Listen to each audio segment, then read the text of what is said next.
We bought an abandoned house for $1. Now we know why it was so cheap.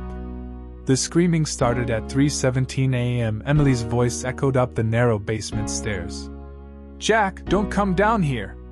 But I was already halfway, flashlight shaking in my hand.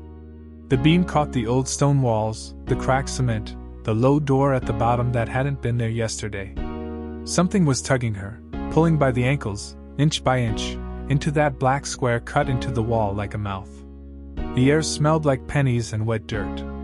The house groaned above us, wood popping like knuckles. On the wall to my left was a list carved into the stone. Names. Dates. Beside each name was one word, taken. The last line was fresh, still dusting grit onto the floor. It said Jack and Emily Harris, due, tonight. That was when I understood why the house cost $1. I grabbed the door frame. The boards were so cold they burned. Something behind the low door breathed out, and my flashlight fizzed. The beam narrowed to a sick little dot. I heard a child whisper, not angry, not kind, just sure. "You owe the house." My foot slid on the last step. A hand, small, not Emily's, closed around my ankle. Yesterday morning, this all seemed like the best deal of our lives. We stood inside the county office under bright lights while a tired clerk slid the deed across the counter. "Congratulations," she said. She didn't sound happy. $1, and the back taxes are forgiven. City just wants it occupied. She wouldn't meet our eyes. When I joked, "What's the catch?" she said, "Keep the keys where you can find them." As if that was an answer. Outside, a man in a baseball cap watched us from a truck. He looked like he hadn't slept. As we walked by, he rolled down his window and said, "Leave the basement alone." I laughed and said, "We don't even know if the lights work."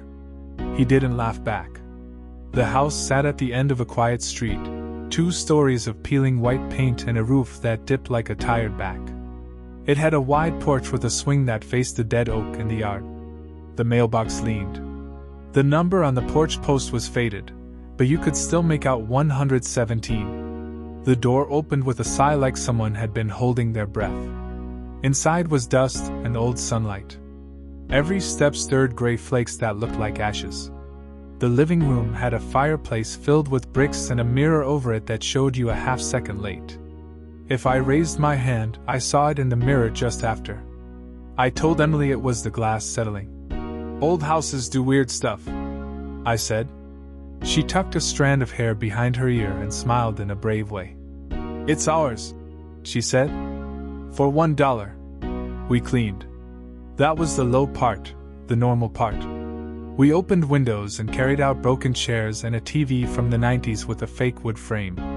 We found 3 pennies on the windowsill, all heads up, all the same year, 1974. Emily made coffee on a little camping stove because the gas wasn't on. Every door had more locks than needed. The bathroom door had 4. The back door had 6. The basement door had 13. 12 were on the inside.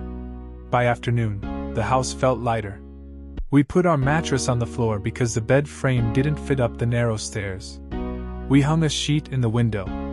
We even took a photo to text my brother. "Home sweet $1."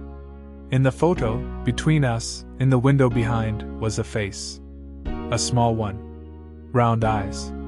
Pale mouth. I told myself it was glare. I deleted it without telling Emily. At sunset the porch swing creaked though the air was still. Somewhere in the house, a music box started to play a slow tune. We followed the sound room to room.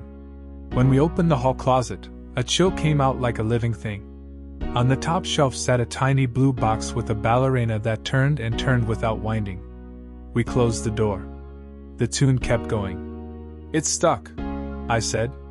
"Let it be." Emily nodded, but she held my arm and didn't let go. Around 11, the neighbor across the street switched off his porch light and the street felt empty. Our phones kept losing time, jumping back to 3:17 p.m., then forward again. We joked about bad service. We set 1 alarm each for 7 a.m. The house made settling noises, long and slow. The smell of pennies got stronger. We tried to sleep. Emily's breathing evened out. I lay on my back and watched the ceiling, a patchwork of old water stains shaped like maps. In one stain, I thought I saw a hand. I told myself to stop. My eyelids got heavy. The music box stopped. The whole house listened. The front door, upstairs from us, clicked all its locks, one by one, though we hadn't touched them. Then the basement door made a new sound, a hungry sound, 13 locks sliding back in a run, like beads on a string. I sat up. "Did you hear?" I started, but Emily was already standing, bare feet on the wood, head tilted like she was hearing something I couldn't. "We have to go down," she said. Her voice wasn't tired anymore. It was thin and sharp. "They're waiting." "They?" I asked, trying to make it a joke. My throat felt stuck with dust. "Our names," she said. The basement steps were steeper than they had been. My flashlight caught spiderwebs that looked like hair and a pile of coal that hadn't been there yesterday. The low door at the bottom was open now. The space behind it was not a room but a crawl space, just tall enough for a child to kneel. Something moved inside, slow and careful, like it didn't want to scare us. The wall beside me was covered with a carved list, names from different years, some as old as the house itself. Beside David and Mary Lyons, 1974, a single penny was pressed into the stone, bent at the center. Beside Hunter James, 1998, a kid's shoe sat with the laces tied together. My light shook on the last line, Jack and Emily Harris, due, tonight. The letters were clean. I touched them. The stone was wet and warm. "Why is it $1, Jack?" Emily whispered. She sounded small in the big dark. "Because nobody keeps this house," I said, and my voice broke on the last word. "They just passed the bill." All the locks on the basement door slid back into place by themselves with a single, soft click. The house sighed, happy. A breath came from the crawl space that carried a smell like old roses and rusty water. My flashlight dimmed to a pin.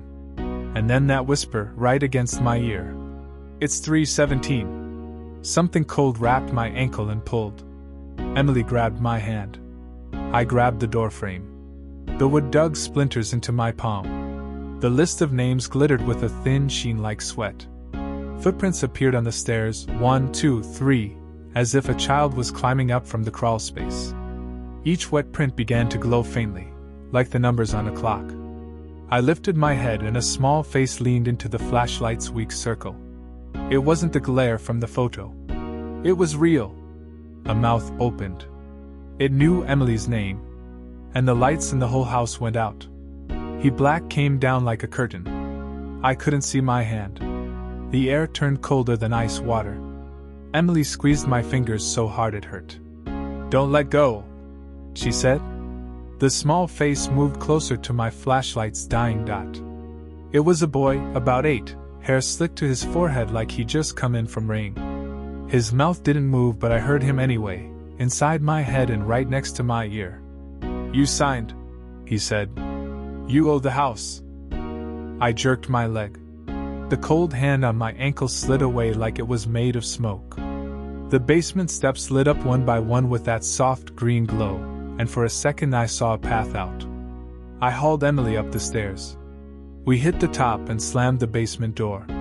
1 lock, 2, 3, we work all 13, our hands shaking so bad the metal rattled like teeth.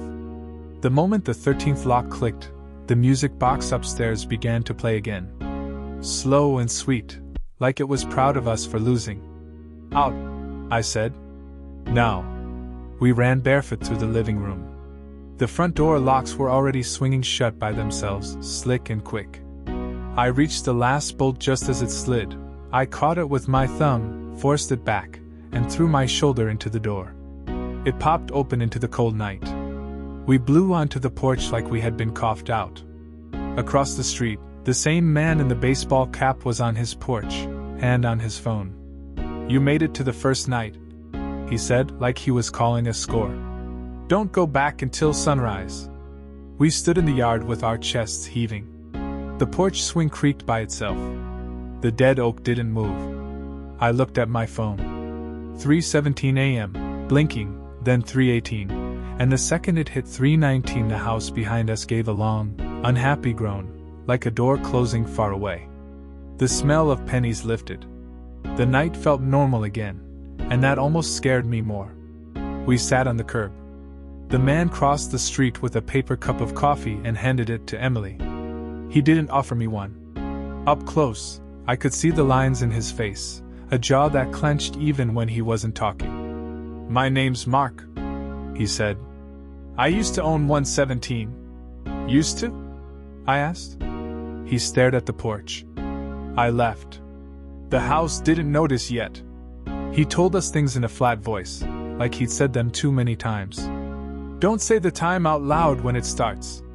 Don't count the locks. Don't answer if the house uses your mom's voice. Keep the keys where you can see them. And don't go in the basement when the music plays." He looked at our door. "You broke 2 rules tonight." "We didn't know there were rules," Emily said. Her voice shook. "Why $1? Why the pennies? Why the names?"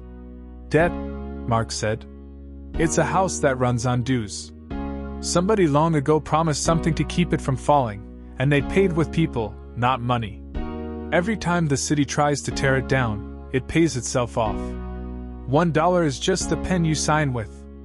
My mouth went dry. "How do we stop it?" He rubbed his face. "Some folks tried to pay what it asks before it asks. Didn't work. Some people moved away. That works until the house remembers your name. Then you wake up back here and don't know how you drove. Then what does work?" I asked. Mark looked at Emily like he was deciding if he should say the next part. "You return what the house keeps. It keeps names. It keeps breath. It keeps time. It likes 13ths. It hates mirrors that see too fast." He nodded at the living room window where our reflection lagged a beat behind. "If you can give it back what it took, it gets confused." Sunrise came thin and gray. The house loosened its shoulders. We went back inside together. The air wasn't cold anymore, just stale. The mirror over the fireplace was almost normal. The basement door sat still, all 13 locks lined up like little silver mouths. We slept for 2 hours with our shoes on, then drove to the county building. The clerk from yesterday was not at her desk. A new man with a comb-over scrolled his computer with 2 fingers. 117? He said, and didn't hide his frown. He printed 3 pages and pushed them at me like he didn't want to touch them long. The pages listed permits, code violations, and something old called a servitude, from 1901 with a line that read, in tiny letters, "Structure to be kept by a year and pair through the 13th midnight, arrears satisfied upon occupation." My stomach flipped. In the newspaper room, Emily rolled the microfilm machine to 1974. David and Mary Lyons smiled from a photo on the front page, standing in front of our porch. A later article said they were lost in a tragic accident. No bodies, no details. In 1998, Hunter James was missing. In 2011, Mark Halpern, our Mark, was brought in twice for trespassing at his former address. He had circles under his eyes in the grainy photo. He looked like he hadn't slept in years. We bought a bag of salt, 13 new locks, and a roll of chalk from a hardware store where the cashier didn't ask why. We drew a circle of chalk around the basement door and poured a thin line of salt across the threshold, then made a second circle around our mattress. We took the mirror off the wall and set it face down. We took every penny from the windowsill and put them heads down by the crawlspace edge. It felt silly and desperate, and also like homework. We set 3 battery clocks to 3:16 a.m., just to get 1 minute's warning. At 10 p.m. we sat on the floor with the music box between us. I wound it once, and the ballerina refused to spin. Good. We kept the house quiet. No TV. No jokes. No counting. At 3:16 a.m. all 3 clocks died at the same second. The hair on my arms lifted. The smell of pennies rolled in like a fog. The 13 new locks we'd added to the basement door ticked in order, like someone was running a finger over piano keys. I pressed my palms to the chalk circle. It was damp. The line blurred where my hands touched. "Hold the line," I said. The first lock slid. Then the second. I looked up and froze. The chalk around our mattress was lifting off the floor in a thin white breeze, like the house was inhaling it. The salt at the basement door hardened into little clear pebbles and popped one by one.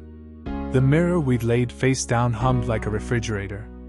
When I put my ear close, I heard our own voices inside it, 5 seconds late, saying the things we were about to say.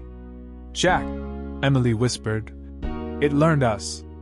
13 locks fell back with a soft clatter. The basement door didn't open.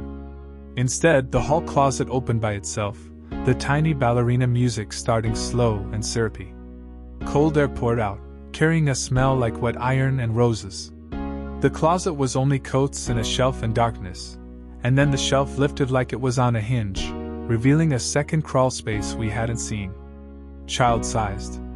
Waiting. A shadow crossed the living room window even though the blinds were closed. Footprints, small and wet, appeared across the ceiling and stopped above Emily. A handprint the size of a child's pressed down, and the wood bowed with a deep, aching creak. The music box voice spoke without moving the ballerina at all. "Do tonight," it said, sweet as sugar. "Choose." Emily's feet slid 6 inches across the floor without moving. The chalk circle around our mattress snapped like a string, and a line of cold ran up my spine as if someone was standing behind me, leaning close, ready to breathe my name.